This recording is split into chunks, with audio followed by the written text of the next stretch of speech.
बिस्मिल्लाहिर्रहमानिर्रहीम।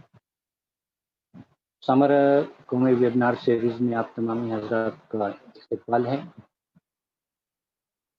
अल्लाह का शुक्र, अल्लाह की हम्द सना है कि उसने हमें ये मुबारक सीरीज शुरू करने का मौका दिया। मैं मुबारक इसलिए कह रहा हूँ कि ये एक ऐसे मौजू पर है जिसके ऊपर बहुत कम ध्यान दिया जाता है और यही चीज़ें हमें तकलीफ देती हैं। मैं अल्लाह का शुक्र अदा करता हूँ, उसकी हम्द सना बयान करता हूँ कि उसने हमें ये मौका दिया। अल्लाह के रसूल हज़रत मोहम्मद सल्लल्लाहु अलैहि वसल्लम पर करोड़ों दरूद कि उन्होंने हमें राह हक बताई। हज़रत हमारे दावतनामे पर आप हमेशा देखते हैं माथे पर लिखा रहता है, आओ कि कोई ख्वाब बुने कल के वास्ते। तो शाहिर का ये शेर, ये मिसरा हमने अपना टाइटल बना लिया है और इसी पर हम तमाम तर हमारी किताबों पर और तमाम बातों पर ये चीज़ मौजूद होती है। ये webinar series summer academy Malegaon के तहत हो रही है और इसमें महाराष्ट्र राज्य उर्दू साहित्य परिषद ने अपना ताउन पेश किया है। जूनियर कॉलेज, सीनियर कॉलेज के स्टूडेंट्स, ग्रेजुएट स्टूडेंट्स और उनके सरपरस्तों के लिए हम ये वेबिनार सीरीज का इनेकाद कर रहे हैं, जिसमें स्कॉलरशिप स्कीमों और मुकाबला जाती इम्तहान के मुख्तलिफ मौजूआत पर मबनी ये सीरीज जारी है।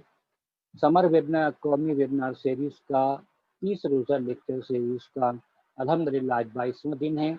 आज 14 सितंबर बरोज़ की दोपहर 3 बजे हम यहाँ पर जमा हुए हैं। आज का हमारा उन्वान है मुकाबला जाती इम्तिहानात में सवालों के जवाब किस तरह लिखे। हमारी ज़्यादातर बातें सिविल सर्विसेज इम्तिहान के तनाजुर में होंगी। दोस्तों, जैसा कि आप जानते हैं कि मैं अशफाक उमर रहनुमा सिविल सर्विसेज और कई किताबों का मुरत्तिब मुसन्निफ। आज के हमारे वेबिनार की सदारत जो है मोहतरम अकरम ताज नकवी साहब कर रहे हैं, जो दारुल इल्म पब्लिशिंग हाउस मुंबई के एमडी हैं। हमारे दरमियान मेहमान खुसूसी के तौर पर प्रोफेसर जमील कामिल साहब मौजूद हैं, साबिक लेक्चरर, महाराष्ट्र कॉलेज मुंबई। इसी तरह हमारे दरमियान मोहतरम शकूर फिजिकल साहिब हैं, मुसन्निफ हैं और सीनियर सिस्टम इंजीनियर हैं ऑस्ट्रेलिया में।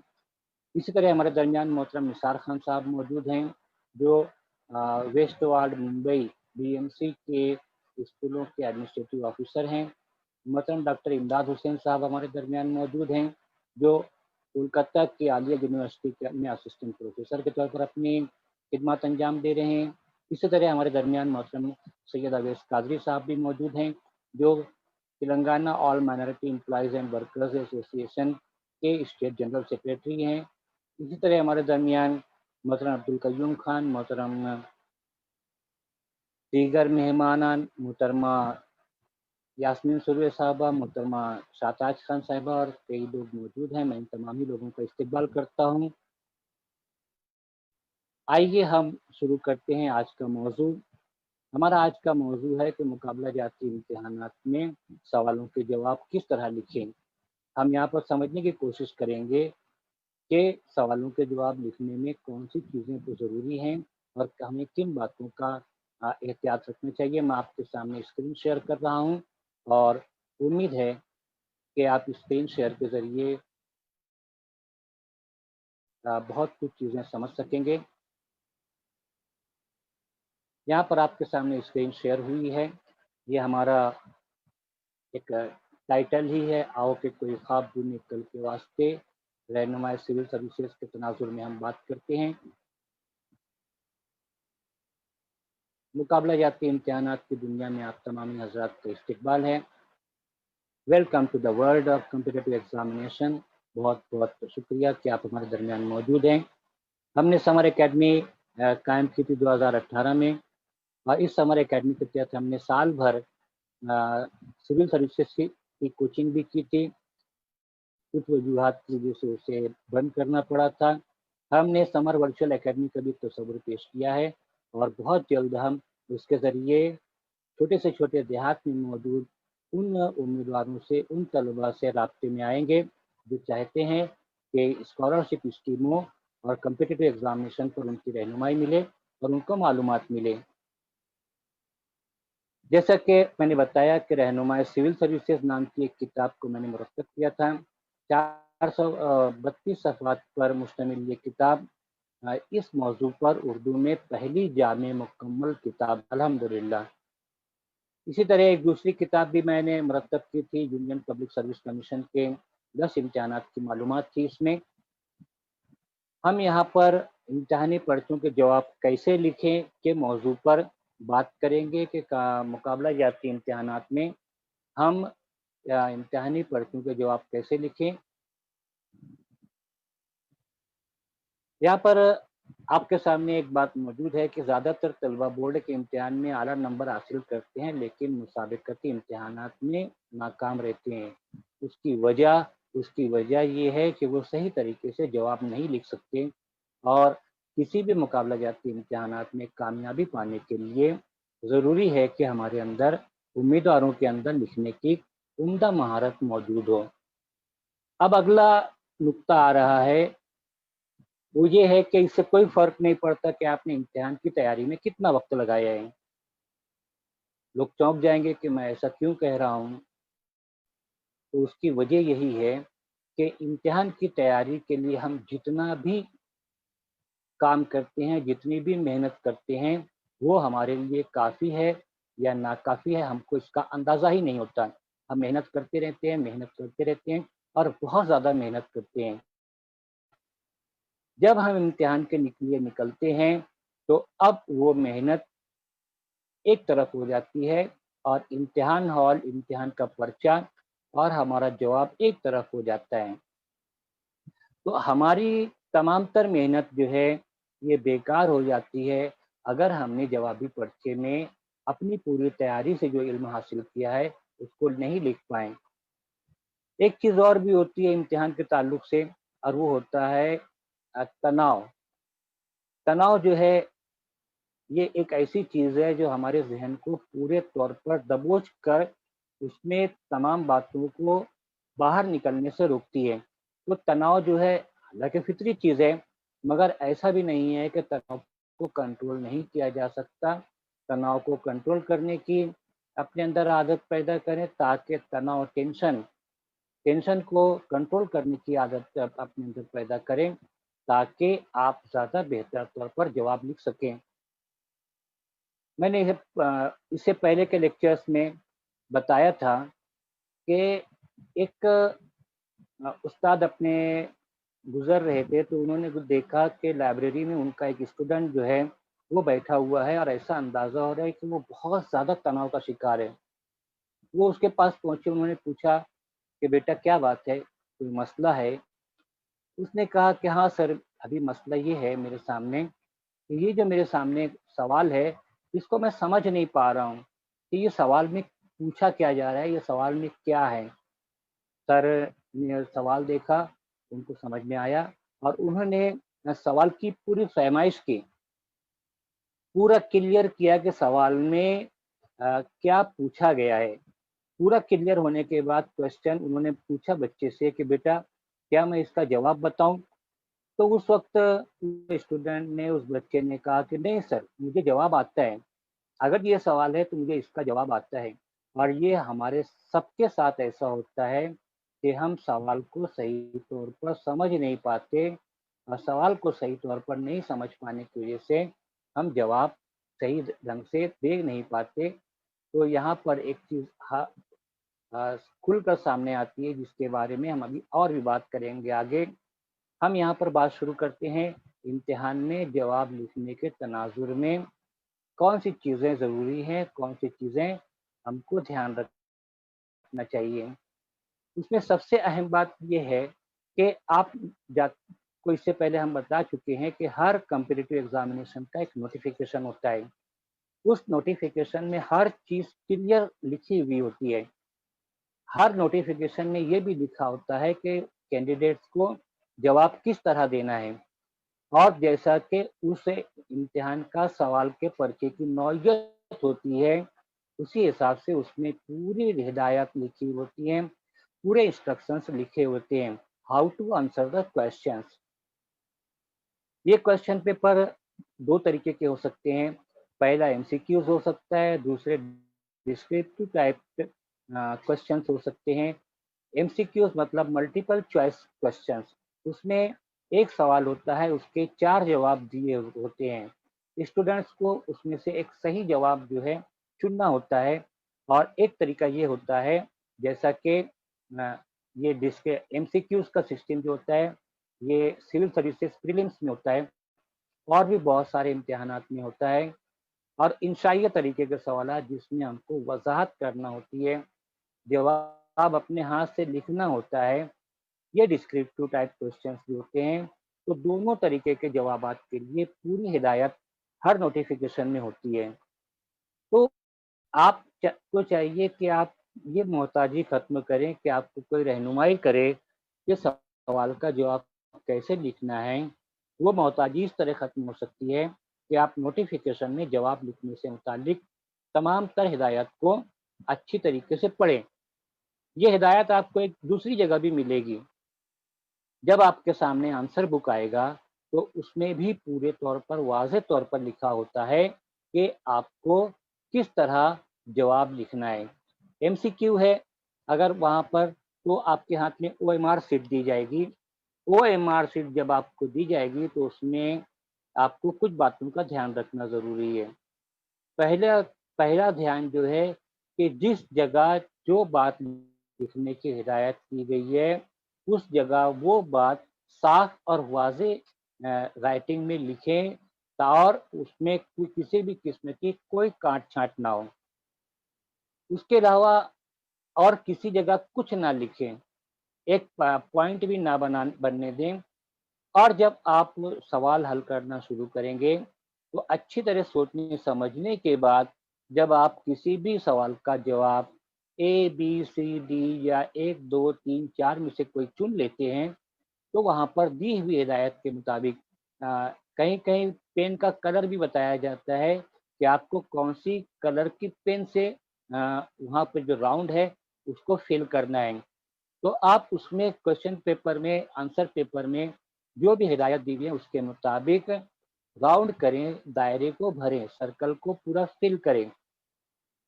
एक बात ध्यान रखें कि आम तौर पर एमसीक्यूज़ जो है, तो वो कंप्यूटराइज़्ड चेक होती हैं और वो जो पहले से उसमें फीड है, उसके अलावा जहाँ-जहाँ निशान बना हुआ है, उसको रीडिंग करता है।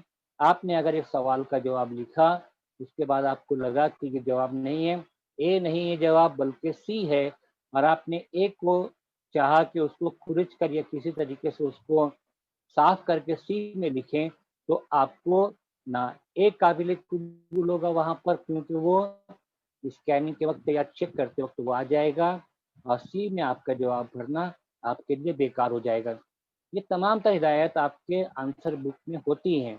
आपको वो ध्यान देना है नोटिफ़िकेशन में और क्वेश्चन पेपर, आंसर पेपर में जो हिदायत दी हैं, आपको उनका पूरा-पूरा ध्यान रखना है। अब मैं इतना ज़ोर देकर ये बात क्यों कह रहा हूँ?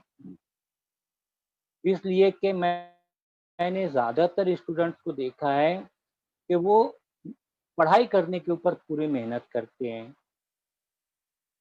पढ़ाई करने पर वो इतनी मेहनत करते हैं, इतनी मेहनत करते हैं कि क्वेश्चन पेपर जो उनके सामने आता है, वो उसमें अ, अगर उन्होंने सही ढंग से जवाब लिखा तो 100 में से 100, अगर वहाँ पर 100 मार्क्स है, तो 100 में से 100 मार्क्स हासिल कर सकते हैं। ये इतनी इनकी तैयारी होती है और इतना वो जवाब को सही ढंग से जवाब को जानते हैं। मगर जवाब देने का ढंग नहीं होने की वजह से वो अ, जो है 100 में से 100 ना लेते हुए किसी को 60, 70 ऐसे मार्क्स मिलती है। तो ये जो नुकसान होता है इसका पूरा क्रेडिट उनको खुद जाता है उनके नुकसान का और वो अपनी ही लापरवाही की वजह से या अपनी ही तमाम तर गलतियों की वजह से अपनी कम मार्क्स के ज़िम्मेदार होते हैं। तो हमेशा ये बात ध्यान रखें कि हिदायत आपके सामने मौजूद होती हैं, इंस्ट्रक्शंस होते हैं, उसको पढ़ें, उसको समझें और उसके मुताबिक अमल करें। दूसरा पॉइंट यहाँ पर आपके सामने आ रहा है सवाल को समझना।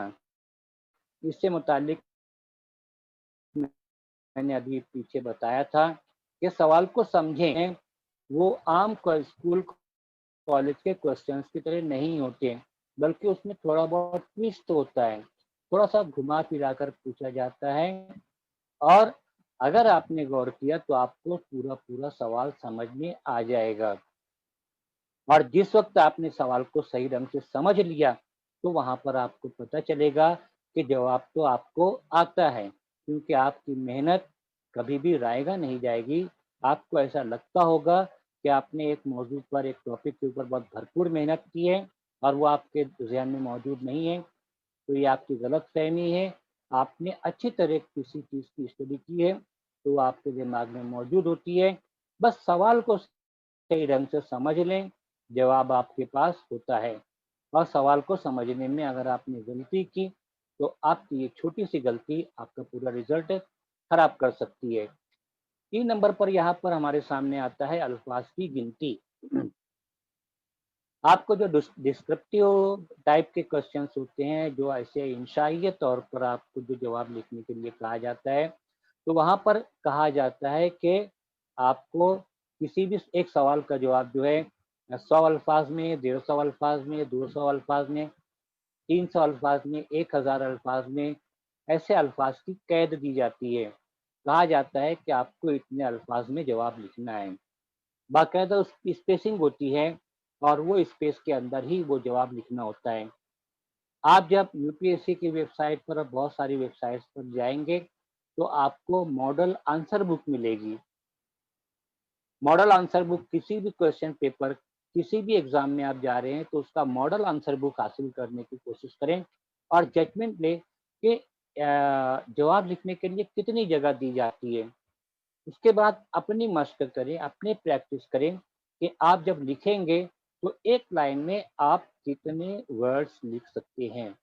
आमतौर पर एक जजमेंट लिया जाता है कि एक लाइन में हम 10 अल्फाज लिखें, 10 वर्ड्स हम लिखें। उसकी भी एक हद होती है। अल्फाज एक अलग चीज़ होते हैं, प्रीपोजिशन, आर्टिकल वगैरह एक अलग चीज़ होती है। तो यहाँ पर वर्ड्स के बारे में काउंटिंग का होता है। और एक बात का ध्यान रखें कि कोई एग्ज़ामिनर, जहाँ तक मेरा ख़्याल है, कोई वर्ड्स काउंट नहीं करता कि ये इतने वर्ड्स हैं, इतने वर्ड्स हैं, बल्कि वो दी हुई स्पेसिंग में आप एक जजमेंट लें कि एक लाइन में 10-12 जितने भी वर्ड्स आते हैं, उतनी आदत बनाएँ, बार-बार प्रैक्टिस करें। और अगर 150 अल्फाज का है तो आप 15 लाइन में वो जवाब लिखें। 15 लाइन आपको उस स्पेस में जो आंसर बुक में दी होगी उसमें कैसे एडजस्ट करना है, ये भी आप जजमेंट लें। क्योंकि एक चीज़ बहुत बुरी है कि अगर एक स्पेस दी हुई है, मान लीजिए 6 इंच की स्पेस दी हुई है और आपने 4 इंच की स्पेस में अपना जवाब लिख लिया, तो 2 इंच की खुली हुई स्पेस खराब लगती है। तो आप जजमेंट लें, आपकी प्रैक्टिस के ऊपर है। मैं क्यों कह रहा हूँ, ये आपकी प्रैक्टिस के ऊपर है कि इसको बार-बार प्रैक्टिस करें, जजमेंट लें कि कैसे रहेगा और इस लाइन की स्पेस और दूसरी बातों का ध्यान रखकर आप कोशिश करें कि जितना दिया हुआ स्पेस है, वो पूरा भरा हुआ नज़र आए और उसमें जवाब पूरे तौर पर आ जाए। हमने जुमेरात को देखा कि था कि जवाब कैसे लिखना, हमने उसमें इसके बारे में काफ़ी बातें की थी। जवाब का जो क्वालिटी है वो परफेक्ट होना चाहिए। जब आप बार-बार इसकी प्रैक्टिस करेंगे, तो आपको जजमेंट हो जाएगा कि आपको अल्फाज किस तरह इस्तेमाल करना है और आपके जवाब जो होगा, आपके आंसर का जो स्टैंडर्ड होगा, वो कितना हाई होना चाहिए। ये मश्क पर ही, प्रैक्टिस पर ही होगा। और इसमें एक बात का आपको ध्यान रखना है कि आप अगर बहुत सारे टिपिकल और मुश्किल अल्फाज अगर उसमें जवाब में लिखेंगे, तो उससे आपकी क्वालिटी नहीं बढ़ेगी, बल्कि जितने ज़्यादा सादा सिंपल वर्ड्स का आप इस्तेमाल करेंगे, उतना आपका जवाब का की क्वालिटी जो है वो बढ़ेगी। 5 नंबर पर आपके सामने एक चीज़ आ रही है और वो है हक़ाइक़, फैक्ट्स एंड फिगर्स। एक जवाब होता है जो एकदम जनरल होता है। मान लीजिए आपके सामने ओज़ोन लेयर के ऊपर से एक सवाल आया। आपने उसका जवाब पूरा लिख दिया, मगर वो एक जनरल जवाब है जिसमें ओज़ोन लेयर, उसके नुकसान, उसके बातें वो तफ़सील से दी हुई हैं आपने, तो वो आपने लिखा, तो वहाँ पर आपको कोई मार्क्स नहीं मिलेगी, क्योंकि वहाँ पर आपसे मजमून लिखने के लिए नहीं कहा जा रहा है, आपको निबंध नहीं लिखने के लिए कहा जा रहा है, बल्कि आपको जवाब मांगा जा रहा है और ये जवाब जो है फैक्ट्स एंड फिगर्स की सूरत में आपको देना रहेगा। हम इसके बारे में आप आगे बात करेंगे कि कैसे उनको शामिल किया जाता है। तो पूरा स्टैटिस्टिक होना चाहिए, उसमें पूरा डाटा होना चाहिए। अगर ग्राफ बना सकते हैं तो ग्राफ बनाइए और तमाम चीज़ें उसमें शामिल कीजिए। ये चीज़ जो है आपका जवाब परफेक्ट करेगी और जवाब जो है आपका स्टैंडर्ड माना जाएगा। एक मज़मून लिखना, जैसे हम हाई स्कूल में, प्राइमरी में जैसे मज़मून लिखते हैं, वैसा मज़मून यहाँ पर आपसे इसकी तवक्को नहीं की जाती, बल्कि उस मज़मून में आपको हक़ाइक़ और बहुत सारी बातों का ध्यान रखना पड़ेगा। छठा पॉइंट है हवाला जात और अक़वाल, रेफ़रेंसेस एंड कोट्स। आपको कोट्स देना पड़ेगा, अक़वाल लिखना पड़ेगा, आपको रेफ़रेंसेस देना पड़ेंगे कि आपका जवाब जो है ये जो है आपने कहाँ से हासिल किया, और वो रेफ़रेंस परफेक्ट होना चाहिए, क्योंकि आपने अगर अपने बातों में रेफ़रेंस नहीं दिया, कोटेशंस नहीं पेश किए, तो वो समझा जाएगा कि ये एक आम जवाब है और आम जवाब की कॉम्पिटिटिव एग्जामिनेशन में कोई जगह नहीं होती। और आपने ये रेफरेंसेस दिए, कोट्स दिए, तो आपका स्टैंडर्ड, जवाब का स्टैंडर्ड जो है वो हाई होगा। ये बहुत अहम पॉइंट है कि आपका जवाब का स्टैंडर्ड हाई हो, तो उसके लिए क्या फॉर्मेट है, फॉर्मेट कैसा होना चाहिए आपके जवाब का, वो मैं यहाँ पर आपके सामने स्क्रीन पर यहाँ पर सामने मौजूद है। सबसे पहले तो जब एक सवाल शुरू करेंगे पढ़ना, तो उसको समझें और फिर उसका जवाब कैसे स्टार्ट करना है, इसको भी समझें। आपका स्टार्टिंग ऐसा होना चाहिए, आपका इंट्रोडक्टरी लाइन ऐसे होना चाहिए कि वो जो एग्ज़ामिनर जो है उसको पसंद आए। एग्ज़ामिनर को कैसे जवाब पसंद आते हैं? जो फैक्ट्स एंड फिगर्स पर होते हैं, जो आम नहीं होते, बल्कि जिसमें ठोस बातें पेश की जाती हैं। उसके बाद जब आप इंट्रोडक्टरी बातें कह लेंगे, तमहीद कह लेंगे, तारुफ बयान कर लेंगे, तो उसके बाद आता है जवाब का हिस्सा। ये जवाब के हिस्सा आपका भरपूर होना चाहिए। हमने पिछले पॉइंट पे बात की कि उसमें पूरे तमाम तर जवाब से मुतालिक कंटेंट होना चाहिए और ये फैक्ट्स एंड फिगर्स के ऊपर होना चाहिए। उसके बाद आप उसको कंक्लूड करें। कंक्लूडन में कंक्लूड जब करेंगे आप, तो इसमें ये तासुर होना चाहिए कि आप ऊपर की बातें दोहराने के साथ कुछ ऐसी बातें भी कर रहे हैं जिससे समझ में आता है, मगर वो बातें ना हो जो जवाब में नहीं थी। जवाब में ही बातें हों, मगर उनको इस तरह से कंक्लूड कीजिए कि ऐसा लगे कि आपको इस टॉपिक पर के अलग-अलग एस्पेक्ट्स पर पूरा कमांड हासिल है। अगला पॉइंट जो आपके सामने आ रहा है, टाइम, वक़्त। वक़्त का फैक्टर बहुत अहम है। वक़्त के फैक्टर का आपने ध्यान रखा तो आपको कहीं भी कोई दिक्कत नहीं होगी। आपके सामने हर क्वेश्चन पेपर में पहले से ही लिखा होता है कि कितने क्वेश्चंस आएँगे, कैसे जवाब लिखना है, वगैरह-वगैरह। तो आपको जिस कॉम्पिटिटिव एग्ज़ामिनेशन में भी आप जाना चाहते हैं, उसका पूरा क्वेश्चन का सेटअप जो है, उसको पहले प्रीवियस क्वेश्चन पेपर से समझ लें, उनको सॉल्व करें और टाइम जजमेंट लें पूरा। टाइम जजमेंट लेने के बाद भी जब हम क्वेश्चन पेपर हाथ में लेते हैं, तो हमारे सामने 3 टाइप के क्वेश्चन्स आते हैं। एक सादा क्वेश्चन होते हैं, सिंपल, एक थोड़ा-सा दरमियाने टाइप के होते हैं, जिसमें जो ना मुश्किल होते हैं, ना आसान होते हैं, और तीसरा टाइप होता है ये मुश्किल, डिफ़िकल्ट क्वेश्चंस होते हैं। तो आप कोशिश करें पहले कि वो सवाल का जवाब लिखें, जिसके जवाब के बारे में आप कॉन्फिडेंट हैं, और फिर वहाँ से अपना काम शुरू करें। हार्ड क्वेश्चंस जो हैं, जो टिपिकल क्वेश्चंस हैं, उनको थोड़ा-सा किनारे रखें, ताकि अ, आपका वक़्त ज़ाया ना हो, आपकी टाइम प्लानिंग परफेक्ट होना चाहिए, ये लाज़मी है।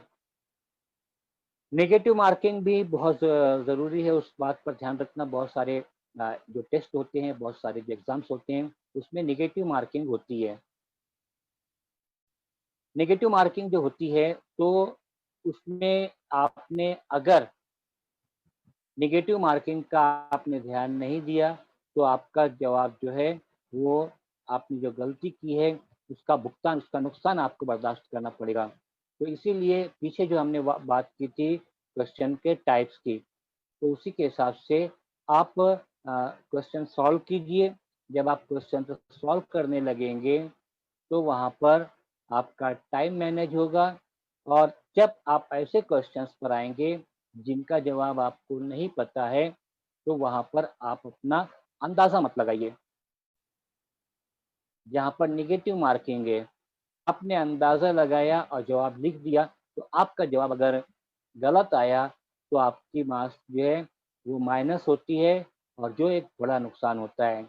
यानी आपकी झोली में जो होता है, जो आ चुका है, तो ये झोली में जो आ चुका है, ये उसमें से कटौती होना शुरू हो जाती है। अब अगला सवाल है, अगला पॉइंट है आपकी राइटिंग के बारे में। राइटिंग साफ और वाज़ेह हो। मैं जब एग्ज़ाम देता था, तो मैं जब सवालों के जवाब लिखना रहता था, तो मैं हमेशा इंक पेन इस्तेमाल करता था। वो उस वक़्त का हमारा ट्रेंड था, और मेरा जजमेंट ये था कि मैं बॉल पेन से अच्छा साफ अ, इंक पेन से लिख सकता हूँ। ये हमारे सवालात के और हमारी बातों का था।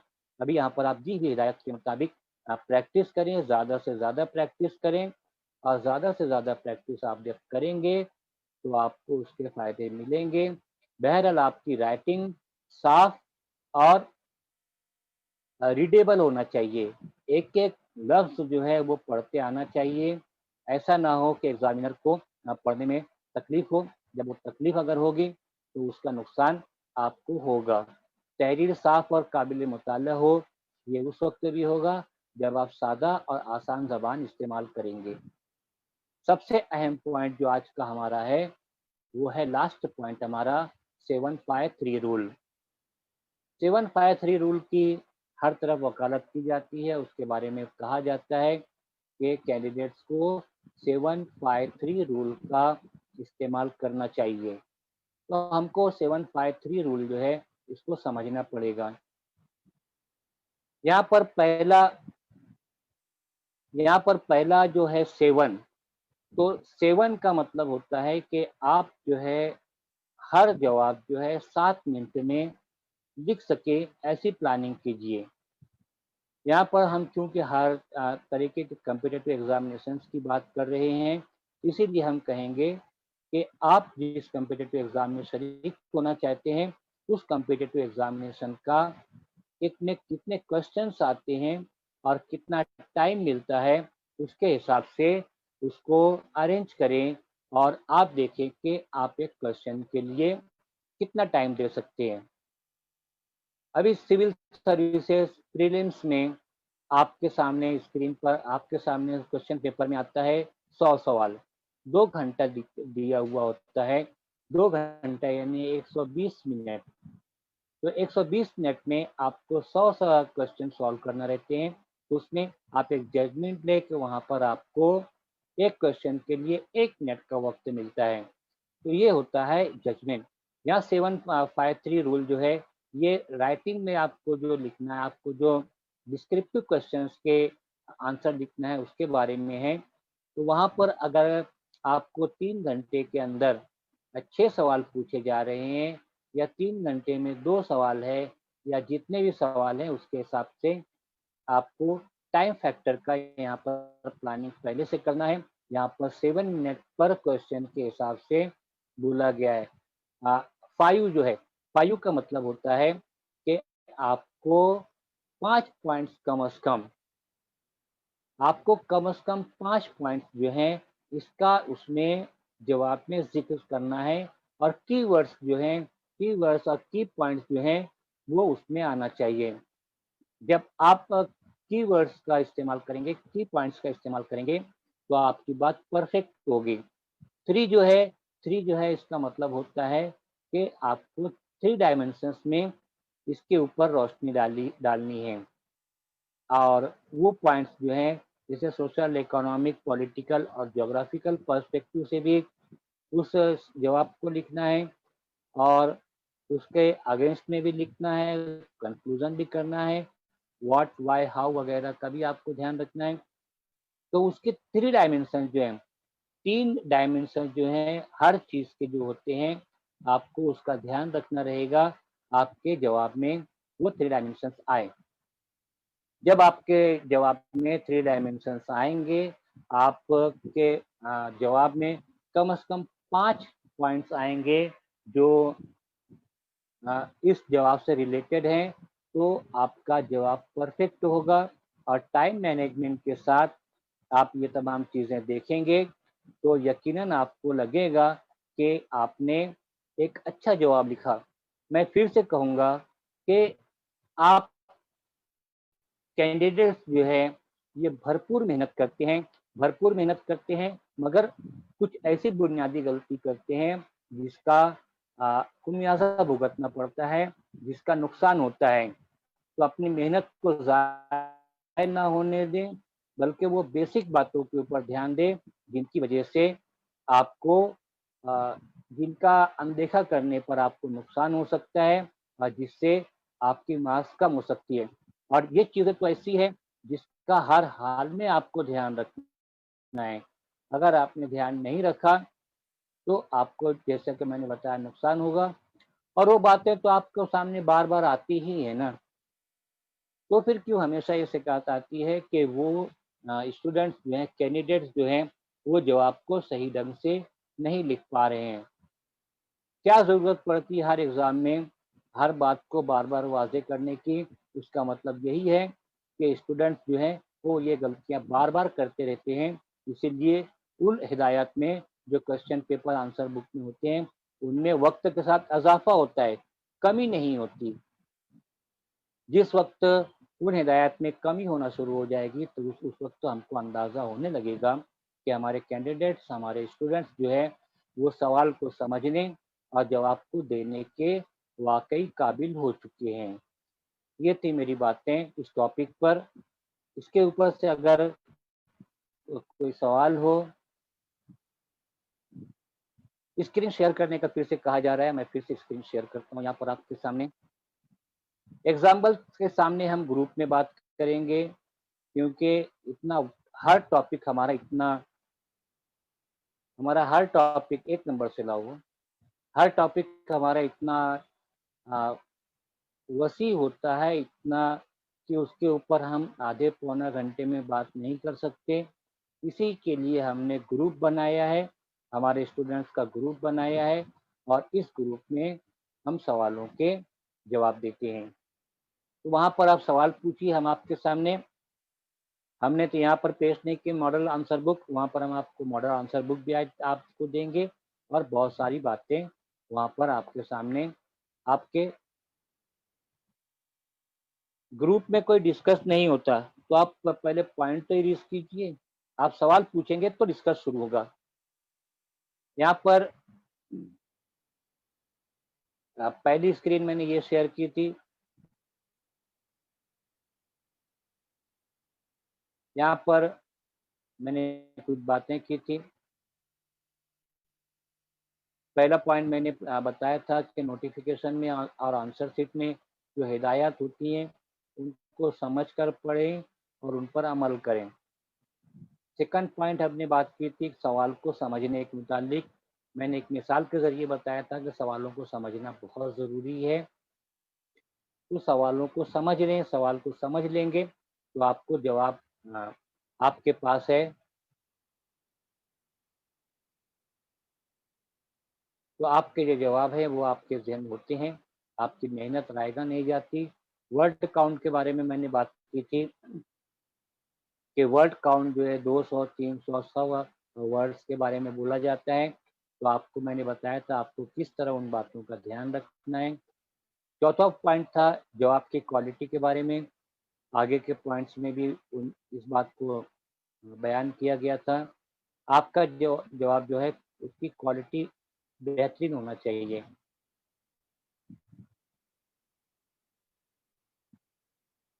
आपकी आपका जवाब जो है वो फैक्ट्स एंड फिगर्स पर होना चाहिए। उसके अलावा मैंने बताया था कि उसमें रेफरेंसेस हों, उसमें कोट्स हों, उसमें डाटा हो, उसमें ग्राफ वगैरह हो, जो भी हो। जवाब का फॉर्मेट कैसा होना चाहिए, हमने वो बात की थी, वो यहाँ पर आपके सामने है। उसके 3 फॉर्मेट के 3 अहम पार्ट्स होते हैं।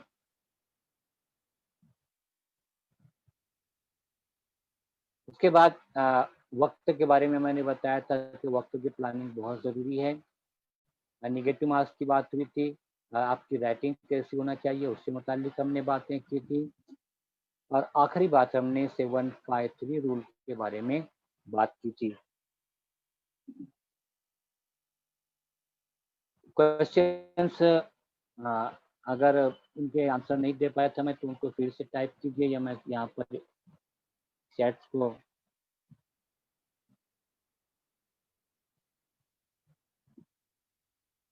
Okay Nisar sir.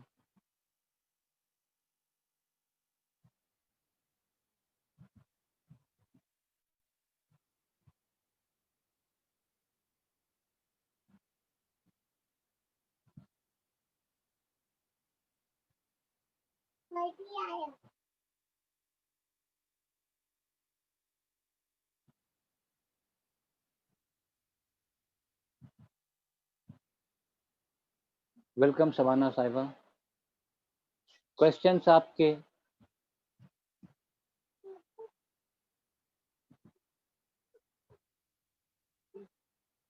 हाँ, जो आंसर बुक है मैं ग्रुप में दूंगा, और अगर ग्रुप में आप नहीं हैं तो यहाँ पर मेरा मोबाइल नंबर, व्हाट्सएप नंबर आ रहा है।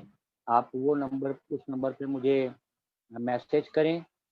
आपके मैसेज का मैं जवाब दूंगा। स्क्रीन पर साइड में आपको मेरा नंबर दिख रहा है। मेरा नंबर मैं बोल भी देता हूँ। मेरा नंबर है 7385383867। शबाना साहिबा, आप अगर मुझे इस नंबर पर कांटेक्ट करें प्लीज़, मुझे खुशी होगी। कोई क्वेश्चन और? अगर क्वेश्चन ना हो तो हम ये टॉपिक यहाँ क्लोज करें।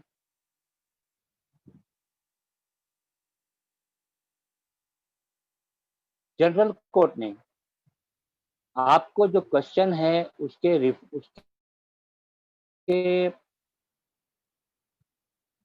आपका जो क्वेश्चन है उसके कंसर्न जो भी कोर्ट्स हैं वो वहाँ पर आपको लिखना रहेगा। आप कोई भी जनरल कोट नहीं कर सकते, जनरल डिफरेंस नहीं दे सकते।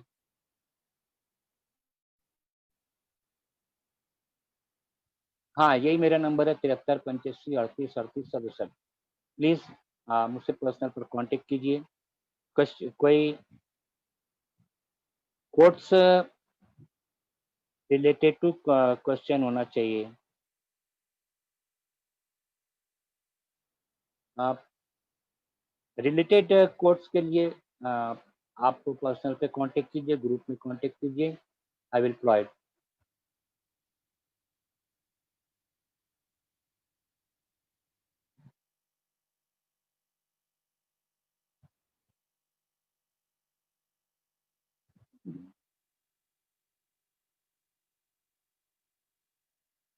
कुछ और सवाल? ओके।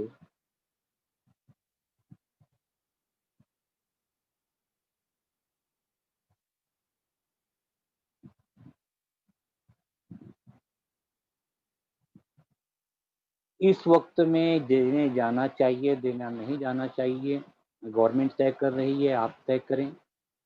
आपको जब देने जाना है, अगर इम्तिहान जब भी, तो उसके ताल्लुक से मैं क्या मदद कर सकता हूँ, मुझसे क्या गाइडेंस चाहिए, आप मुझसे वो सवाल पूछें प्लीज़। चलें, हम यहाँ पर अपनी बातें फिनिश करते हैं। मैं अपने मेहमानों की तरफ आ रहा हूँ। मेरे सामने यहाँ पर हमारे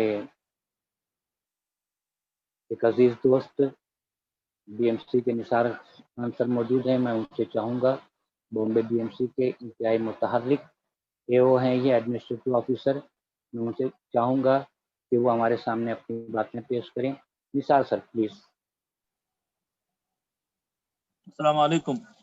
वालेकुम मैं इस अस्सलाम। वक्त ऑन ड्यूटी हूँ, इसके लिए ज़्यादा वक्त नहीं था। हाँ, मैंने कोई सोचा कि बात नहीं सर। थोड़ी बातें जी, आपसे कर लूँ, फिर मैं अपने एग्ज़िट हो जाऊँगा, फिर आप जारी रखिएगा। जी, अल्हम्दुलिल्लाह जी, बड़ी जी। खुशी हुई तमाम मुअज़्ज़िज़ीन जो इस वक्त मीटिंग में शामिल हैं और तमाम पार्टिसिपेंट, अस्सलाम वालेकुम। ये बहुत अच्छा एक आपका कदम है और कॉम्पिटिटिव एग्ज़ाम के लिए तैयारी, उसके बारीक-बारीक बातों पर ध्यान देना, उसकी रहनुमाई करना, ये बड़ी एक ज़रूरत है इस वक्त कौम की। और जी सर। कॉम्पिटिटिव एग्ज़ाम ही एक ज़रिया है बड़ी पोस्ट पे जाने के लिए। आज जो पॉलिसीज़ बनती है, बड़ी पोस्ट पे जो लोग होते हैं, सिविल सर्विसेज़, इसके अलावा एमपीएससी है, दीगर इम्तिहानात हैं। तो ये एक बहुत बड़ा एक प्लेटफ़ॉर्म है जिस पे हमारी कौम के बच्चे जाना चाहिए। अल्हम्दुलिल्लाह जा रहे हैं, अब रुझान इस तरफ हो रहा है और इसमें रहनुमाई का फुक़दान पहले था, जो जिन लोगों ने एक ज़माने में मैं उमर साहब मैंने भी कोशिश की थी सिविल सर्विसेज़ के जी। बारे में 1992-93 में। प्रीलिम मैंने 2 मरतबा अटेम्प्ट किए थे, बाद में फिर कंटिन्यू नहीं कर पाया।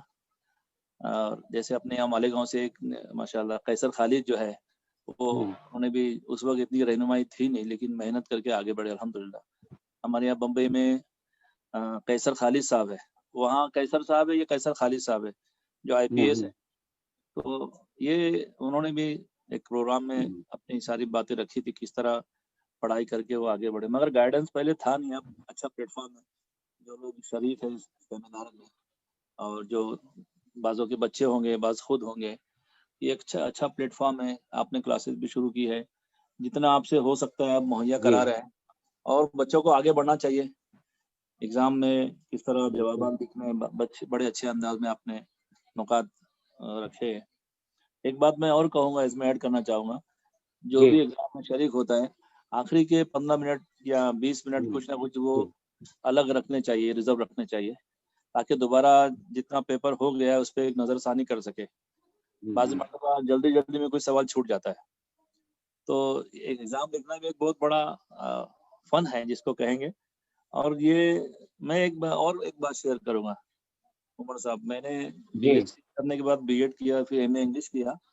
कुछ सालों के बाद मैंने सोचा था कि मैं यहाँ बीएमसी से रिज़ाइन देकर के या वीआरएस देकर के सीएस करूँगा, कंपनी सेक्रेटरी का कोर्स। तो सीएस का जब मैंने एग्ज़ाम दिया, उस वक़्त मेरी उम्र थी 41 इयर्स की, जब मैंने पहला उसका पर्चा दिया। तो ये 3 घंटे जो लिखना जो होता है, एक उम्र होती है 20-25 साल की, उसमें लिखना और 40 साल के बाद जो लिखना, इसमें बहुत फ़र्क हो जाता है। तो मैंने पेपर लिखने के बाद इतना थक गया मैं कि एक साथ 3 घंटे तक कंटिन्यू जो पेपर लिखने का और एक जगह बैठ करके, एक बहुत बड़ी बात होती है, मैं इसीलिए शेयर कर रहा हूँ। बहरहाल वो मरहला गुज़रा, अल्लाह के फ़ज़ल से मैंने उसको भी कंप्लीट किया। जितने लोग शरीक होने वाले हैं, वो हिम्मत ना हारें और अपना कंटेंट नॉलेज है, जनरल नॉलेज है, दरमियान में आप इस तरह सीरीज़ में आती सारी बातें आती रहेगी। तो मैं आपको नई ख्वाहिशात देता हूँ, जितने लोग और हमारे मोअज़्ज़िज़ीन ऑस्ट्रेलिया से भी है और मुख्तार साहब है और दीगर हज़रात हैदराबाद से भी है, नाम तो मुझे ज़बान याद नहीं है, और बाकी जितने पार्टिसिपेंट्स हैं, मैं सबको इस आपकी सीरीज़ के लिए ख़ास तौर से उमर साहब को, अशफाक उमर साहब, मुबारकबाद देता हूँ और ये चाहता हूँ कि पार्टिसिपेंट बहुत कम नज़र आ रहे हैं, ज़्यादा तादाद में और होने चाहिए। इसका अगर हम ज़्यादा से ज़्यादा इसको लोगों तक इस बात को पहुँचाएँ कि इस तरह सीरीज़ जारी है, ज़्यादा से ज़्यादा लोग शरीक हों और ज़्यादा से ज़्यादा कौम के बच्चे आगे आने चाहिए। ऐसे में दुआ करता हूँ और नई ख्वाहिशात, अल्लाह आपको बेहतरीन जज़ा खैर दे तमाम लोगों को। तमाम लोगों से भी आमीन। दुआ गो हूँ मैं इंशाल्लाह। अस्सलाम वालेकुम, जज़ाकल्लाह खैर। मुझे कुछ ज़रूरी काम है, अर्जेंट काम है ऑफ़िस के, तो मैं इसलिए आप लोगों से इजाज़त ओके, चाहूँगा। ओके। बहुत-बहुत शुक्रिया सर कि आपने बहुत बेहतरीन बातें की। वाक़ई मानों में हमने इंतहाई बड़े पैमाने पर इसकी तशहीर की थी, मगर हमारे पास शुरू में जो 200-300 स्टूडेंट्स पार्टिसिपेट होते थे, वो धीरे-धीरे शायद कि ये तसलसल से हो रहा है और उनको कोई दुश्वारी या कोई बात हो तो ये जो भी हो, बहरहाल हम अपनी कोशिशों में लगे हुए हैं। जज़ाकल्लाह कि आप हमारे दरमियान आए। हमारे दरमियान मोहतरमा तबस्सुम नाटकर साहिबा भी मौजूद हैं, मैं उनका भी इस्तकबाल करता हूँ। आइए हम सुनते हैं हमारे दोस्त शकूर तुषिकर साहब को, ऑस्ट्रेलिया से वो हमारे दरमियान मौजूद हैं। सर आपका इस्तकबाल है। अस्सलाम वालेकुम। वालेकुम मेरी आवाज आ अस्सलाम। रही है? जी आ रही है। अच्छा, पहली बात तो मैं अशफाक भाई को मतलब सैल्यूट करता हूँ, क्योंकि ये बहुत बड़ी कोशिश है। आपने मुझे वो एक याद दिलाया। ये चेन्नई में इस तरह की कोशिश हुई थी, और वहाँ पे वो लोगों ने शुरू में बोला क्या होता है, कुछ नहीं होता है, लोग तो मुस्लिम के साथ में कोई पास नहीं करता है, ऐसा नहीं होता है, वैसा होता है। लेकिन उन लोग ने ये हिम्मत ने हारे, और उन लोग ने बहुत हेल्प किए, आपके जैसे उन लोग ने कोशिश की, और वहाँ का एक मतलब IPS ऑफिसर बन गया था। तो पहली बात तो ये होता है कि चाहे कोई चीज कितनी भी मुश्किल हो, हमें पहला होप, हम हमारी कोशिश होनी चाहिए, और वो बाद में अल्लाह ताला से दुआ करनी चाहिए। लेकिन कुछ नहीं होने वाला है, अभी तक कुछ नहीं हुआ, आगे नहीं होगा, ये एटीट्यूड नहीं होना चाहिए। तो इसके लिए आपने जो कोशिश है काबिल तारीफ है। तो ये बहुत मुझे खुशी हुई, और बहुत बहुत शुक्रिया मुझे इसमें बुलाने के लिए। दूसरी बात, मैं ये जो यहाँ जो जो पार्टिसिपेंट है, वो पार्टिसिपेंट के लिए मेरा एक एडवाइस ये है कि ये जो सवालात होते हैं, वो सवालात की वजह क्या है। मतलब जैसे अभी अशफाक उमर भाई ने बताया कि एक कोई सवाल होता है, कोई चार आपको एंगल कवर करने होते हैं। जैसे एक सोशल, कोई भी एक मसला हो, कोई कुछ भी मसला हो, उसका सोशल एंगल क्या है, सोशली उस चीज से क्या मायने रखता है, या क्या इफेक्ट हो सकता है सोसाइटी के ऊपर, उस चीज का कोई मसला है उसका सोसाइटी के ऊपर क्या इफेक्ट होगा। इकोनॉमिकली, मतलब पैसे के मामले में ऐसा कोई मसला है, उसका इकोनॉमिकली क्या फर्क पड़ सकता है, जियोग्राफिकली क्या फर्क पड़ सकता है, पॉलिटिकली उसका इफेक्ट क्या हो सकता है। और ये सवाल इसलिए पूछे जाते हैं, उसके ऊपर वो उसके रिसर्च या एक्सपेक्टेशन जो होता है रिसर्च की, उसकी वजह क्या है, ये आप वजह को समझना जरूरी है। इसकी वजह ये होती है, जब आप ऑफिसर बनते हैं तो बहुत बड़े लेवल के ऑफिसर बनते हैं, तो वहाँ बड़े बड़े डिसीजंस लेने होते हैं, और ये बहुत अहम डिसीजंस होते हैं। अब वो डिसीजन लेने की सलाहियत आप में है या नहीं है, वो किस तरह से समझे। तो कोई भी एक मसला आपको दी जाए, और अगर आप चार एंगल से आप अगर बोलेंगे, स्टैटिस्टिक बताएंगे कि भाई एक पर्टिकुलर मसला है, जैसे चलो एक मान लेता हूँ, एक मैं बोलता हूँ डिवोर्स का। तो आजकल क्या, आप अगर स्टैटिस्टिक बोलेंगे, हवा में बात करके नहीं चलेंगे। हाँ, कोई स्कूल का ऐसे मजमून उनसे एक्सपेक्टेड नहीं होता है। उनको एक्सपेक्ट ये होता है कि भाई मसला क्या है, कितने डिवोर्स हुए, फिर उसका सोशली वो उससे क्या फर्क पड़ता है लोगों को, मतलब लोगों के आमदनी के ऊपर क्या फर्क पड़ता है, पॉलिटिकली उससे क्या फर्क पड़ता है, देश का कितना नुकसान हो रहा है, और फिर उसका सोल्यूशन क्या है। ये पूरा रिसर्च के साथ में आप बोलेंगे, तो क्या होता है, क्या एक अच्छे डिसीजंस आप ले पाओगे। तो ये आपके डिसीजन, क्योंकि आपको बहुत बड़ा ऑफिसर बनना है, बड़े बड़े डिसीजंस लेना है, वो डिसीजंस आप ऐसे हवा में नहीं ले सकते। आपको हर एंगल से उसकी स्टडी होनी चाहिए, रिसर्च होनी चाहिए। और ये आप उसको IPS या UPSC एग्जाम के लिए तैयारी कर रहे हैं, लेकिन आप अपना एटीट्यूड रखें कि ये चीज को मान ले के ऐसा भूल जाएं कि आप थोड़े टाइम के लिए भूल जाएं कि आप UPSC के लिए तैयारी कर रहे हैं, किसी का बात के लिए तैयारी कर रहे हैं। आपके अंदर रवैया वो डाल दे कि जैसे मान ले, अगर आपके पास कोई आपका पड़ोसी कोई आपके बोलता है, कुछ भी बोलता है, ऐसा ऐसा हो गया, तो आपके अंदर ये आप सलाहियत पैदा करें इमीडिएटली कि उसके स्टैटिस्टिक क्या है, उसमें सच्चाई कितने। आजकल वो बहुत सारे फॉरवर्ड्स होते हैं, हम लोग कितने उसके डीप में जाते हैं, और ये चार एंगल से सोचते हैं कि ये फॉरवर्ड गलत फॉरवर्ड गया है तो सोसाइटी पर क्या इफेक्ट पड़ेगा, लोगों का नुकसान कितना हो सकता है, उसका जोग्राफिकली क्या इफेक्ट होता है, पॉलिटिकली उससे क्या इफेक्ट होता है, मॉब लिंचिंग कितना होता है। ये सब चीज का आप एटीट्यूड अगर आप डालेंगे, तो ये आपको अपने जाती जिंदगी में भी उसका फायदा हो जाएगा। और बाद में किसी वजह से, वैसे तो मेरी मुबारकबाद मतलब ये मैं विश भी कर रहा हूँ कि आप सबको कामयाबी मिले, लेकिन अगर नहीं भी मिले तो आपको सबसे बड़ी आपकी पूंजी, आपकी सबसे बड़ी चीज ये होगी कि आप जो इल्म हासिल करोगे आपके निजी जिंदगी में भी बहुत उसका फायदा होगा। जैसे मान लो आपने सोचा मैं बिजनेस करूं, तो यही 4 एंगल से आप सोचेंगे तो आपका बिजनेस में आप तरक्की करोगे। जो फील्ड में आप डालोगे, आपके सोशल लाइफ में आपका फायदा हो जाएगा, आपके घर के लाइफ में। यहाँ ऐसा भी होता है कि पर्सनल रिलेशंस आपके इंप्रूव हो जाएंगे। तो आप इस एंगल से सोचें, वो एटीट्यूड आप उसमें खुद में डालिए, तो ये जो बाकी जो बातें हैं वो automatically everything will fall in its place. शायद मैं कुछ ज्यादा ही बोल गया, अशफाक को मैं माफी चाहता हूँ, यही मुझे ऐड करना था। नहीं सर, आपने बहुत बेहतरीन बातें पेश की हैं, बहुत बहुत शुक्रिया आपका। आपकी बातें वाकई मानों में कारामद हैं कि हमको हर एंगल से लाइफ में भी सोचने वाला बनना चाहिए। बहुत बहुत शुक्रिया कि आप यहाँ पर हमारे सामने अपनी बातें पेश कर रहे थे ऑस्ट्रेलिया से। देखिए, कोरोना ने हमको हमसे कितना कुछ लिया है और कितना कुछ दिया भी है, कि पहले हम कितनी मुश्किल से मुलाकात हमारी हुई थी और आज यहाँ पर आप आमने सामने बैठे हुए हैं। बहरहाल एक अच्छा वो है, बहुत बहुत शुक्रिया।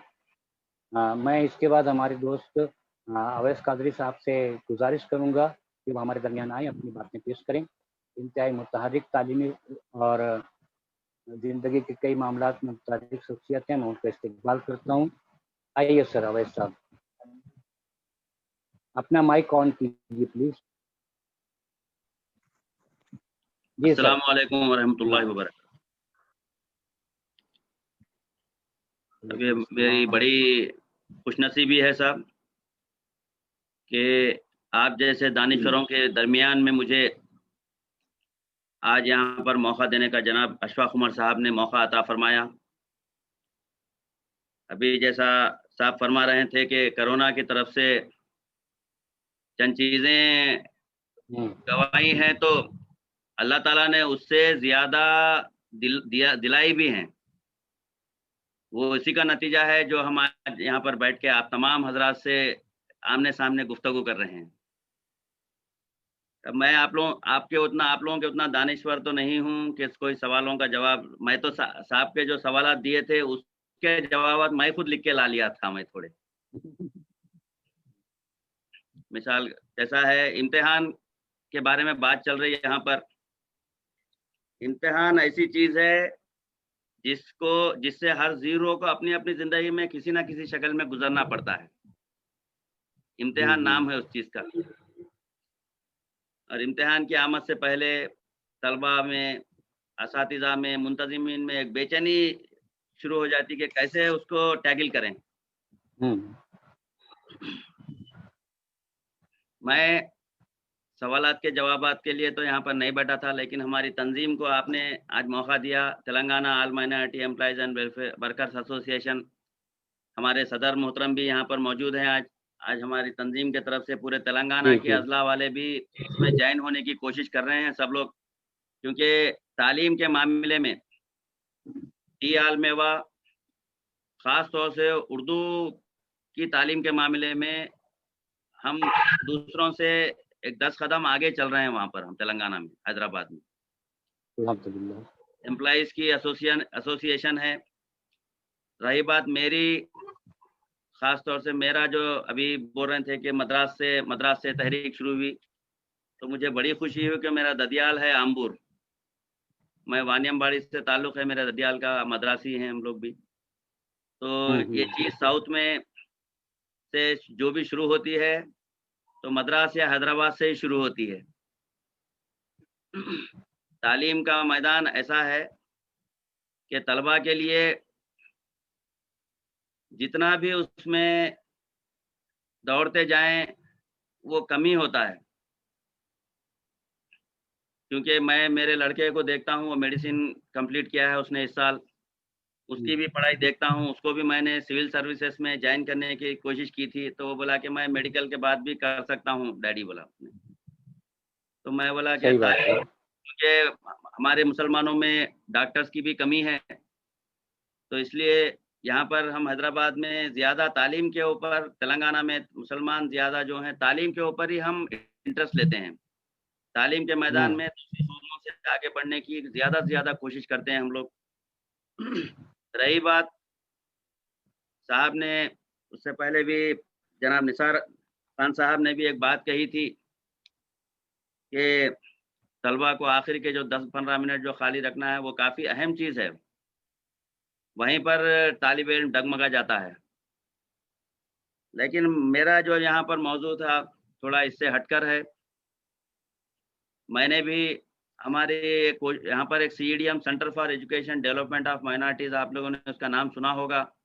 जनाब प्रोफेसर शुक्र साहब डायरेक्टर हैं, निज़ाम कॉलेज के तहत वो चलता है। मैं तकरीबन उसका 15 साल डिस्ट्रिक्ट कोऑर्डिनेटर रहा हूँ और हमने भी 10वीं जमात से लेकर अभी IAS के लिए UPSC के एंट्रेंस की तैयारी तक हम कोशिश कर रहे हैं वहाँ पर फ्री गवर्नमेंट की तरफ से। ये आहिस्ता आहिस्ता हम लोगों ने कोशिश करते हुए उस दर्जे तक पहुँचे हम। ये तमाम आप जैसे दानिश्वरों के मशवरे का और आप जैसे लोगों की दुआओं का असर है जो हम इस काबिल बन रहे हैं कि कुछ काम कर सकें। रही बात नौकरियों में हमारे साथ नाइंसाफ़ी की बात हुई, इससे पहले साहब ने भी बोला, शुक्र साहब ने भी फरमाया कि पास हो सकते हैं। तो हाँ, ये बात को मैं भी उनकी मानता हूँ, क्योंकि हमारे साथ जो नाइंसाफ़ी होती है, क्योंकि जिस ज़माने में अंग्रेज़ों के दौर में जब रिजर्वेशन दिया गया था, ये आप तमाम हजरात जानते हैं कि 1901 और 1911, 1935 का जो सेंसस हुआ था अंग्रेज़ों के ज़माने में, उसमें मुसलमानों को, दलित मुसलमानों के तहत उनको भी रिजर्वेशन दिया गया था पूरा, जिसमें तकरीबन 60 के करीब तबकात को, मुस्लिम तबकात को रिजर्वेशन दिया गया था और उन्हें SC शेड्यूल कास्ट में शामिल किया गया था। यानी कि मुसलमान तालीमी मैदान में दूसरे तबकात से पीछे हैं। उस ज़माने की बात है, देखिए आप लोग, 1901 की बात कर रहा हूँ मैं, 1901 के सेंसस की बात, जिस वक्त दौर हमारा बहुत शादा था और बहुत ही दरख्शां दौर था उस ज़माने में। लेकिन हम उस दरख्शां दौर में तालीम के मैदान में हम पीछे रह गए थे। जैसा हमारे पास भी राजे महाराजे गुजरे, यहाँ पर भी आप सबके तारीख उठा के देखें तो उनके अंदर हमारे पास हम लोग सब खाली सिपाही रह गए। हमारी फौज में सिपाही थे हम लोग सब, लेकिन जो बड़े बड़े ओहदों पे थे, गैर मुस्लिम थे सब लोग, तो उन्होंने ही तालीम हासिल की थी। आज वही वैसा ही चला आते जा रहा है पूरा। तो अभी हम ये 1950 में जब आज़ादी मिली तो उस वक्त की हुकूमत ने एक ही हुक्मनामे के जरिए तमाम मुसलमानों को और दूसरे माइनॉरिटीज़ को ये शेड्यूल कास्ट के दर्जे से हटा दिया। ये तारीख में लिखा हुआ है, ये तमाम चीज़ें हैं। उसके बाद फिर एक साजिश के तहत उनको जब हटा दिया गया तो उसके बाद बुद्धिस्ट को उसमें शामिल कर लिया फिर, और सिखों को शामिल कर लिया, लेकिन मुसलमानों को एक साजिश के तहत दूर कर दिया। यानी कि किसी कौम को ख़त्म करना है तो पहले उसके तालीम के ऊपर मार दो। जिस तरह से आज की हुकूमत, हम साहब मेरा एक मिनट है, कुछ बात कर सकता हूँ? बात कर सकता हूँ? चलिए बोलिए प्लीज। हाँ, नहीं, क्योंकि मौजू हट गया है। जी, जारी रखिए, बात जारी रखिए। हाँ साहब जी। तो इसे हमारा जो पिछले हफ्ते भी हमारा जो वेबिनार हुआ था उर्दू के ऊपर ही, न्यू एजुकेशन पॉलिसी पे हमने वेबिनार मुनक़िद किया था, जिसके मेहमान खुसूसी हमारे प्रोफेसर अशफाक उमर साहब को ही हमने रखा था, क्योंकि साहब के जो मशवरे मैंने दूसरे वेबिनारों में देखे तो उसमें वो उनके जो ख्यालात देखे तो हमने अपने ऑर्गेनाइजेशन में हम मशवरा करके साहब को ही हम लोग चीफ गेस्ट लिए थे। लेकिन हमारे वेबिनार की एक खासियत थी कि हमने इसमें गैर मुस्लिम MLAs MLCs को शामिल किया था, ताकि हमारी जो आवाज़ है न्यू एजुकेशन पॉलिसी पे वो हुकूमत के ऐवानों में उनके ज़रिए से पहुँचे। अगर हम अपने खुद में बैठेंगे तो हमारी आवाज़ यहीं पर रह जाएगी। तो ये चीज़ हमारी अल्लाह के फजल से सक्सेस हुई है और अगले भी हम कई वेबिनार्स रखने वाले हैं। हमारे सदर साहब यहाँ पर मौजूद हैं। और रही बात, जो इतना बड़ा मजमून लेके साहब चल रहे हैं, ये पहली बार मैं इसमें शामिल हुआ। अभी भी आप जैसे उस्तादों के सामने बैठा हुआ हूँ, मेरे हाथ कांप रहे हैं अभी भी मेरे, कि मैं क्या बात करूं, किस मौजू पे बात करूं। जो मैं मौजू, कई चीजें मैं इतना रात दिन मैं तैयारी किया था, इतना बड़ा साहब का क्वेश्चन पेपर, अशफाक उमर साहब के जो सवाल थे, तकरीबन 10-12 पेपर्स उसमें लिखे, मैंने पूरे पढ़ाई कर ली थी। लेकिन जब देखा कि ये तो 3-4 घंटे मेरे ही लग जाएंगे इसमें, तो मैं आप तमाम का शुक्रिया अदा करता हूँ साहब। और जो आपने जो दूसरे जो मौजूआत पे भी हमारी जो बात हुई थी, उसके ऊपर भी हम इंशाल्लाह आगे बढ़ेंगे। और आप लोगों से जो भी हमारे ये इल्मी ताउन जो रहेगा, महाराष्ट्र वालों से हो या मद्रास वालों से हो, चाहे पूरे हिंदुस्तान के रहने वालों से हो, हमारी जो तंजीम है टी आलमेवा, कभी भी तालीम को अपनी कौम में हम आगे ले जाने के लिए आगे रहेंगे। ये बात करते हुए मैं अपनी बात को ख़त्म करता हूँ। हाँ, बहुत बहुत शुक्रिया अवैस कादरी साहब, आपने बहुत अच्छी बातें पेश की। मैं मशकूर हूँ आपका। और मैं यहाँ पर आपके सामने एक बात बताना चाहता हूँ। अभी मैंने प्रोग्राम शुरू होने से पहले आपको बताया था, दिल्ली की एक सोसाइटी सर सैयद मिशन लेकर जो चल रहे हैं, वो पूरे मुल्क से 300 स्टूडेंट्स को सिलेक्ट करने वाले हैं। और माले अपने दिल्ली में सिलेक्शन के बाद दिल्ली में वो उनकी कोचिंग करेंगे, साल भर, 2 साल, 3 साल। और उसमें उनको वो उन्होंने निशाना रखा है कि 100 IAS ऑफिसर तैयार करेंगे।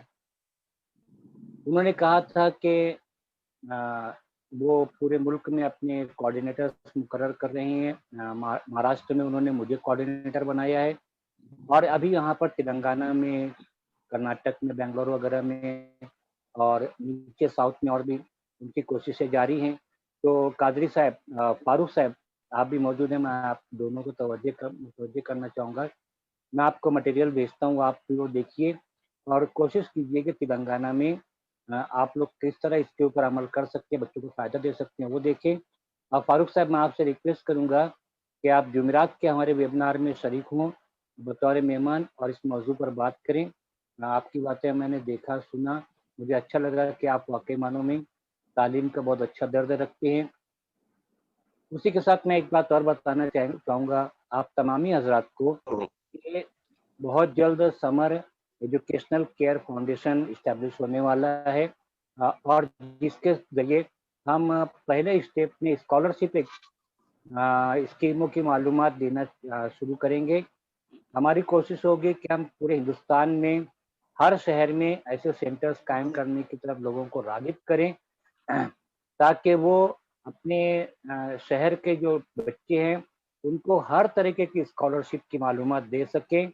और हमारा जो ये जो मसला है कि हमारे स्टूडेंट्स को हर स्कीम की मालूमात नहीं मिलती, उनको वहाँ पर वो मालूमात मिले और उनके फॉर्म भरे जाएं और उनको इसका फ़ायदा मिले इंशाल्लाह। तो फारूक साहब, मैं चाहूँगा कि हम जुमेरात को आपको इस मौजू पर सुने। मैं आज के हमारे मेहमान खुसूसी जमील कामिल साहब से दरख्वास्त करूँगा कि वो हमारे दरमियान अपनी बातें पेश करें। उसके बाद हम सदारती खुतबा समाप्त फरमाएंगे। आइए जमील सर, प्लीज।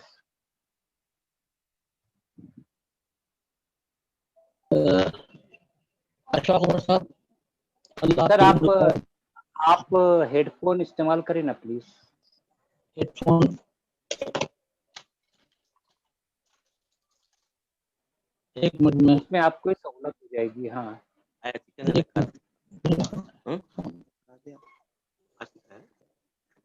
बोलिए, अपना खराब में खाओ।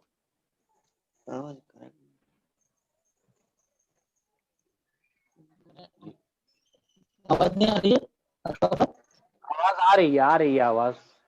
मैं एक मिनट ऐसे करता हूँ, कमरे से बाहर आता हूँ। ठीक है सर, ऐसे ही बोले सर। ठीक है, मैं ऐसे बाहर आके 2 मिनट में अपनी बात करता हूँ। आज तो आपकी और तमाम शोकर की बातें इतनी जामे हो गई हैं कि मैं सराफा नाकिस जमील कामिल क्या कुछ कहे। आपकी उम्र और मिल्लत की सरफराजी के लिए आप सोचा है, मैं आपका एहतराम के साथ सलाम करता हूँ। आज की नशिस्त में आपके और मेरे दावत पर लब्बैक कहते हुए एक ऐसे अजीबुल मर्तबा शख्स के 9 साल साहबजादे उन बुजुर्ग को हम लोग मुख्तार अहमद नबी के नाम से जाना करते थे, और उनके ये बासलाहियत साहबजादे हमारे दोस्त मुख्तार असलम नबी साहब आज की सदारत फरमा रहे हैं। आज की उनकी सदारत में होने वाली इस नशिस्त का अच्छा एक पहलू ये है कि इनके वालिद मरहूम हमारे बुजुर्ग मुख्तार नदवी साहब ने आज से 45 साल कबल बम्बई को मौलाना आजाद इमामुल हिंद और पहले वजीर तालीम के नाम एक स्कूल उन्होंने कायम किया मोहनपुरा बाइकला में। उसके बाद फिर वो मालेगांव में मंसूरा BOMS का यूनानी कॉलेज, फार्मेसी कॉलेज कायम किया। उन्हीं के नक्शे कदम पे हम चाहते हैं कि ये मुख्तार साहब चलें ताकि कौम को मंजिलें मिलें। तो आज की उनकी शमूलियत और शिरकत हमारे समर एजुकेशनल फाउंडेशन के लिए समझ लीजिए एक सपोर्ट का सबब बनेगी कि इनके दारुल तलबिया के तहत पूरे हिंदुस्तान में जो मदारिस चल रहे हैं वो वेल इक्विप्ड हैं। सब जगह कंप्यूटर, आज से 20-25 साल पहले मैं उनके दफातर में देखा करता था, तो ऐसे कंप्यूटर से लैस मदारिस के अंदर जब मुख्तार साहब के साहबजादे हमारे अकरम साहब के जरिए आपकी ये स्कीम जाएगी, वहाँ पे आपकी स्कीम अगर उनके दफातर में बिखरेगी तो यकीनन कौम की तब्दील निकलेगी। तो मुझे ऐसा लगता है कि और कई IAS और IPS हम लोग बनता देखेंगे। मैं जिस कॉलेज में 35 साल रहा, महाराष्ट्र कॉलेज में, और मेरे वालिद उसके यकीन बानियान रहे अब्दुर्रहमान कामिल साहब, और उसी से मुतासिर हो गए 1974 में मौलाना आजाद के नाम मुख्तार नदवी साहब ने मौलाना आजाद उर्दू हाई स्कूल कायम किया। तो यहाँ पे इनका प्रेस वाक़ है दारुल इल्म, जिसके जरिए बहुत सी इस्लाही किताबें शाये हुई हैं और एक बड़ा पब्लिशिंग हाउस है। तो वहाँ के करीब में हमारे अंजुमन इस्लाम सैयद तैयब बी की एक तालिबा, मेरा ख्याल है उनका नाम था फरीदा नाइक, वो वाहिद तालिबा है जिसने IAS क्वालिफाई किया। और उसके बाद हमारे शहर से दरसे के इदारे बहुत हैं हमारे कॉलेज शहर में।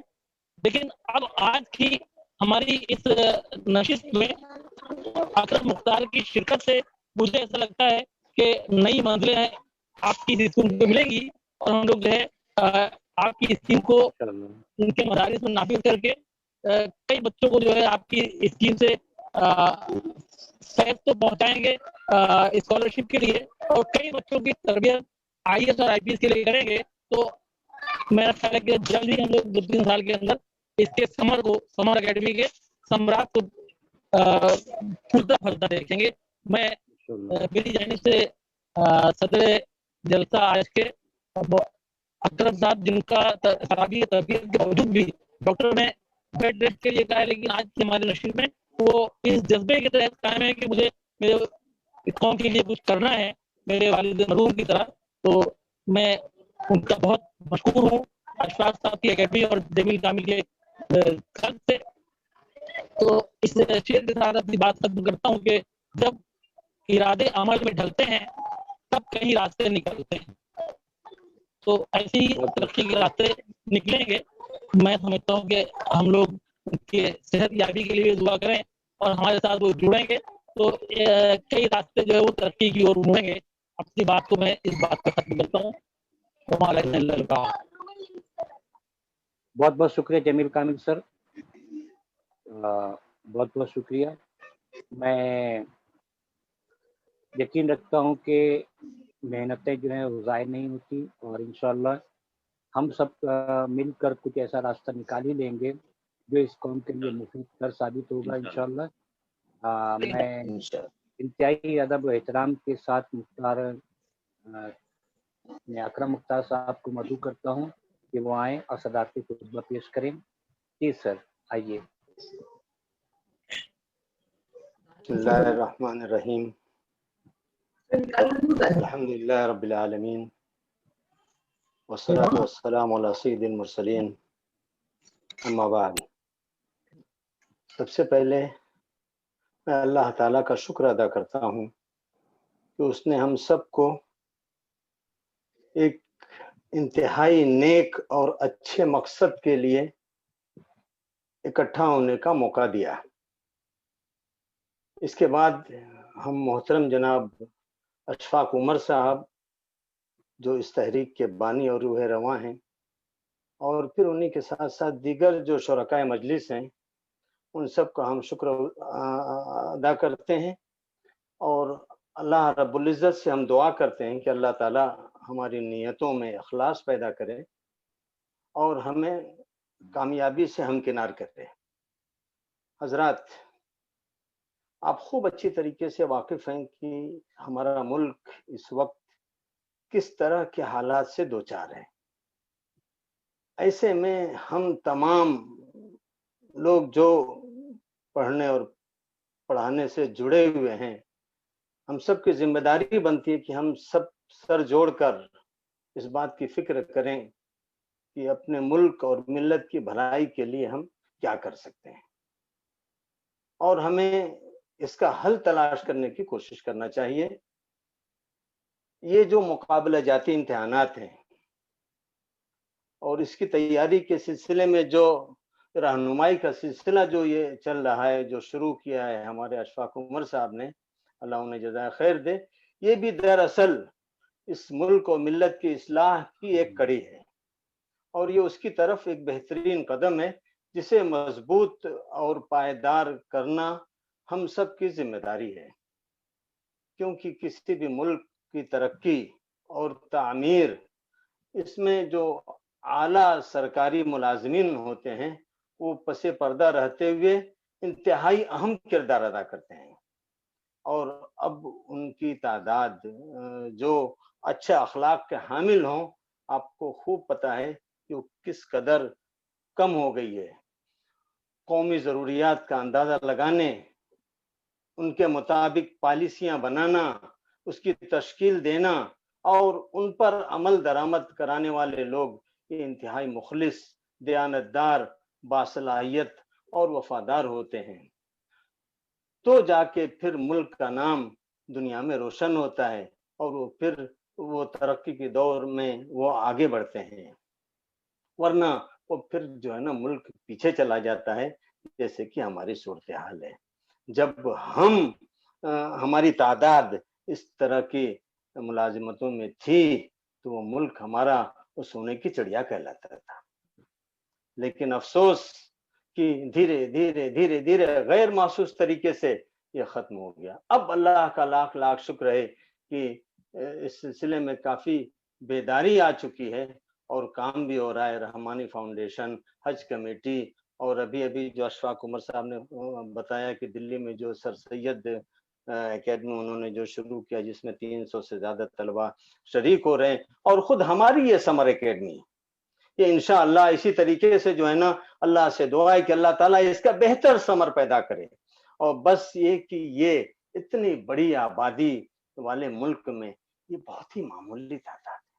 आप हमारी तादाद को देखिए और इन कोशिशों को देखिए और फिर किस तरीके से हमारी पजीराई हो रही है उसको देखिए। लिहाजा जरूरत इस बात की कि हम लोग बहुत ज्यादा मेहनत करें और घर घर और हर स्कूल में जगह जगह इस बात को आम करें, और ऐसे तमाम लोग जो इस सिलसिले में जुड़े हुए हैं उनकी हर तरीके से दाम में, दर में, सुख में, जहां तक हो सके हम उनकी मदद करें। बल्कि न ये कि सिर्फ मदद करें, बल्कि अपनी नमाजों में रात को उठ के हम इनकी कामयाबी के लिए दुआ करें। मैं तो ये कहता हूं कि ये हमारी दीनी जिम्मेदारी है। मुल्क में अगर कहीं कोई खराबी आ रही है और उस जगह पे आप समझते हैं कि आप अगर जाएंगे और उस खराबी को दूर करेंगे, तो उस खराबी को दूर करना ये हमारा फरीजा है।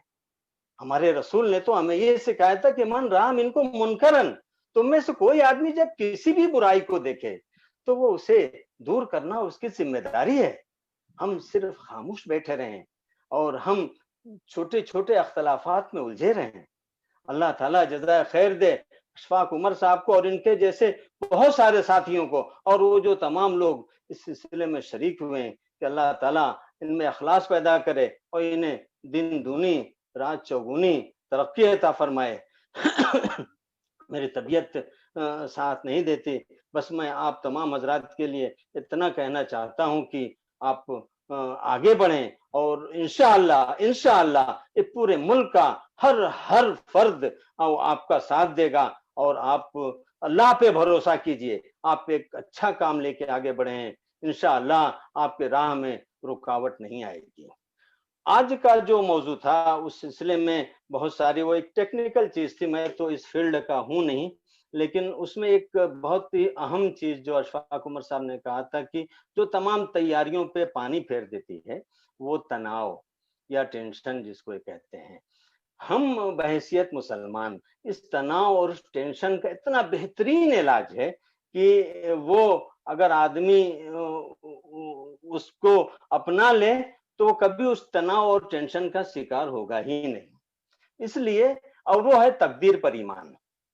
हमारा ईमान तकदीर पर ईमान लाए बगैर मुकम्मल होता ही नहीं। आप इस चीज का ईमान रखें कि अल्लाह ने जो आपके मुकद्दर में लिख दिया है, पूरी दुनिया लविस्तमातिल इंसु वल जिन, सब लोग मिलके रत्ती बराबर जो है ना आपका कुछ भी कर नहीं सकते। तो आपके अंदर पूरा एतमाद आएगा, जो तैयारी आपने किया है, जो पढ़ा है, वो इंशाअल्लाह वो तमाम भूली भटकी तमाम चीजें जो है ना वो सामने आ जाएंगी और आप अल्लाह का नाम लेके एक नेक मकसद से आप वो इम्तिहान दे रहे हैं। आप अपना इम्तिहान वो लिखिए, उन तमाम उसूलों को, तमाम कवायद और जवाबित को जो अशफाक उमर साहब ने अपनी किताबों में दर्ज किया है और जो इन सीरीज के जरिए, जो कि आज 22वां दिन है, वो बता रहे हैं, उस पर अमल कीजिए। और हम सब लोग आप लोगों के लिए, आप तमाम तलबा और तालिबात के लिए दुआ गो रहेंगे। अल्लाह ताला आपको कामयाबी से हमकिनार करे। मैं इतनी बात कह के आप तमाम हज़रात से इजाजत चाहता हूँ। अस्सलाम वालेकुम रहमतुल्लाहि व बरकातुहू। वालेकुम अस्सलाम रहमतुल्लाहि व बरकातुहू। बहुत बहुत शुक्रिया मोहतरम अकरम साहब कि आपने अपने तबीयत की खराबी के बावजूद भी हमारे दरमियान मौजूद रहकर हमारी हौसला अफजाई की, बातों को देखा, समझा, जाना। और यकीनन यही चीज़ बेहतर होती है कि हम मिल बैठ कर बात करें, समझें और समझाएं। ये 30 रोज तक हमने जो मौज़ूआत मुकर्रर किए हैं, उसमें से हर मौजू इतना तवील है कि 10-10 दिन तक अगर प्रोग्राम होते रहें तो भी नाकाफ़ी होंगे। तो हमने यहाँ पर वो मौज़ूआत लेने का इरादा इसलिए भी किया कि हम आगे चलकर स्टूडेंट्स को, कैंडिडेट्स को अपने ग्रुपों में जमा करके उनको वहाँ पर गाइडेंस करते रहेंगे और हम कोशिश करेंगे कि उनके हर सवाल का जवाब दे सकें, उनकी हर तरीके से रहनुमाई कर सकें। अब अगला 2 दिन रहेगा जो वो हम करंट अफेयर्स के ऊपर से बात करेंगे। करंट अफेयर्स की तैयारी और कहाँ से उसके सोर्सेस हमारे लिए मुफीद हैं, हम एक नए एंगल से इंशाअल्लाह उसके ऊपर बात करेंगे।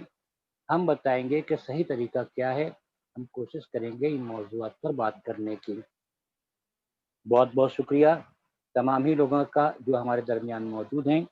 मैं एक मरतबा फिर शुक्रिया अदा करता हूँ हमारे तमामी मेहमानान का, और मैं अल्लाह का शुक्रगुजार हूँ कि उसने हमें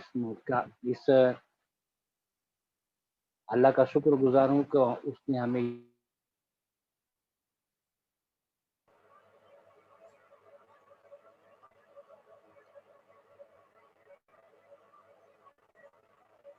Assalamu alaikum warahmatullahi wabarakatuh.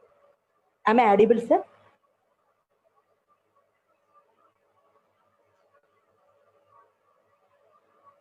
Hello.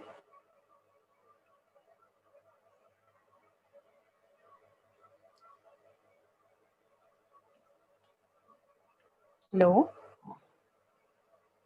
Meeting हो गई है सर, मीटिंग हो गई, खत्म हो गई।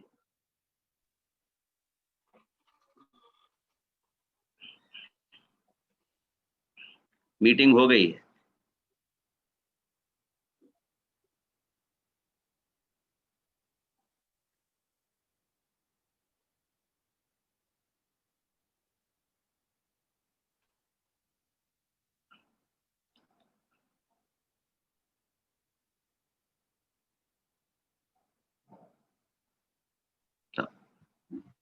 मेरी आवाज पहुंच रही है?